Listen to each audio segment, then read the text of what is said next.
Lou Hamilton from Audible Elegance here in Cincinnati, Ohio. We're located on Montgomery Road, a couple doors north of the original Montgomery Inn, across the street from Montgomery Recyclery. And I write a monthly blog. There's a very nice one, an important one up right now, called Living Life. And we do work on Facebook and Instagram. I thought I would go back and do something different in helping people understand record care. I've talked about record brushes, and we work with a company that makes a phenomenal record cleaner. It's not cheap, but it does the job extraordinarily well. And what I thought I'd do is I would take just a given record, and while this is an excellent condition, it's not something that many people would want to own.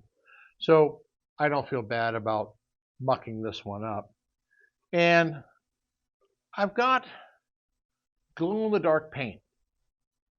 And what I'm going to do is to show you what happens when records are not handled properly, and by yourself or someone in the household, where it can leave contamination. It's also a bit of a warning about when you buy used records, you're not exactly sure how it's been handled at all. So that's why record cleaners do have their place. And the thing I want to warn you about is I've seen some of the record shops when they get an album of may have dust and dirt on it, they cheat. And what they do is they get out something like Glass Plus, because it doesn't have the ammonia in it like Windex. They spray it on the record, and they take a cloth and then run it around so it looks nice and shiny, but now you've got all this crap run into the groove. So used record shops do play the game. Be aware of that. They're not all sugar and spice and everything nice sort of thing.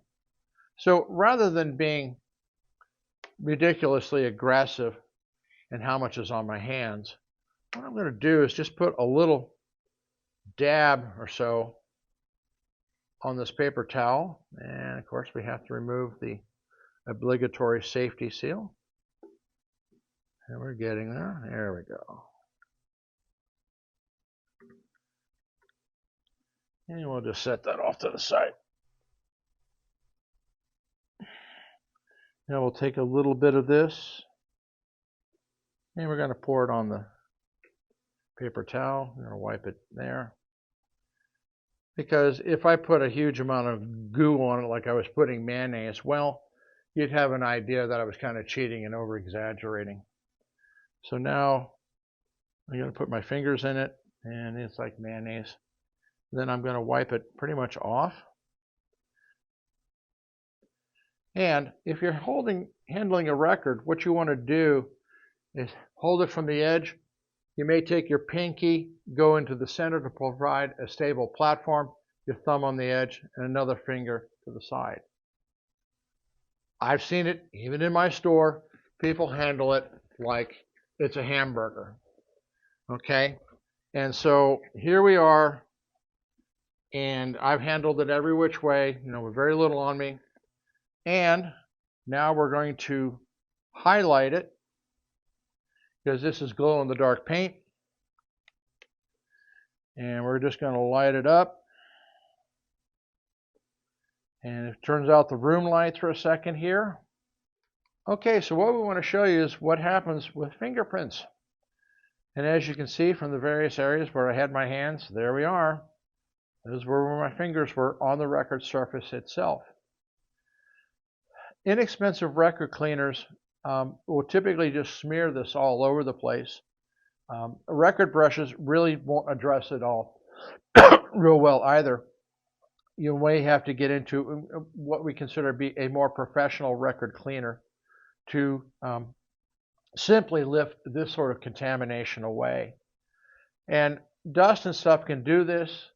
Keep in mind that we've seen records that have been handled by people who after they ate a hamburger and Lord knows what. And so that grease and that type of contamination is also all over the record. We'll pause for a second and turn the lights back on. So I thought we'd give you a visual presentation of what record contamination looks like under conditions where you can expose it. And if you want to see if there's really any sort of real wicked contamination, one of the things that you can pick up, you can pick them up at the pet store, are their little handheld lights that help you find, particularly cat urine. They're $15 or $20. You could probably get them on the web for $5. Those are basically UV lights as well. And that might show you how much contamination is actually on the record itself. There might not be any, and there might be a lot. It's up to you as to whether you want to go after it or not. Whether it has a sonic impact, potentially can be. Is it going to accumulate on the stylus? For sure. And of course, it's then going to affect how well the stylus hits the groove walls. So we thought we'd do something a little different. I hope you all enjoyed it. We kind of thought about it. Next time I'll probably do something with a powder, and so that you can see even something as innocent as what it looks like to be dust can really play havoc. So there we are. Hope you like the approach, and we'll come up with more ideas.